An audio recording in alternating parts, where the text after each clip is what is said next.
தப்பு கணக்கு போடும் வழக்கம் திமுகவுக்கு கிடையாது. பிளஸோடு பிளஸ் ஏறுகிற பொழுது எண்ணிக்கை கூடுமே தவிர குறையாது என்று தமிழக வெற்றிக் கழக தலைவர் விஜயின் விமர்சனத்திற்கு அமைச்சர் ரகுபதி பதிலளித்துள்ளார்.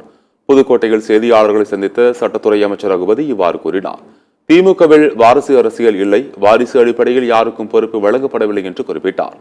திரைத்துறையில் வேண்டுமானால் பிளஸ் மைனஸ் கணக்குகள் எல்லாம் பொய்யாகலாம், அரசியலில் இதுபோன்றது நடக்க வாய்ப்பில்லை என்று ரகுபதி கூறினார்.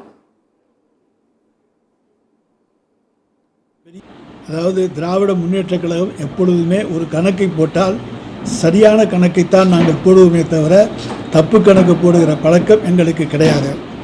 கூட்டல் கழித்தல் அவருக்கு வேண்டுமென்றால் தெரியாமல் இருக்கலாம். ப்ளஸ் எல்லாம் மைனஸ் ஆகும் என்கின்றார். அது எந்த விதத்தில்? திரைத்துறையிலே வேண்டும் என்று சொன்னால் பெரிய ஹீரோ, பெரிய ஹீரோயின், பெரிய டைரக்டர், பெரிய மியூசிக் டைரக்டர், பெரிய ஒளிப்பதிவாளர், இன்னும் சக நடிகர்கள்லாம் பெரிய நடிகர்கள் நடித்து எல்லா ப்ளஸும் இருக்கக்கூடிய ஒரு படம் ஃப்ளாப் ஆகணும். ஆனால் அரசியலிலே எந்த ப்ளஸும் மைனஸ் ஆவதற்கான வாய்ப்பே கிடையாது.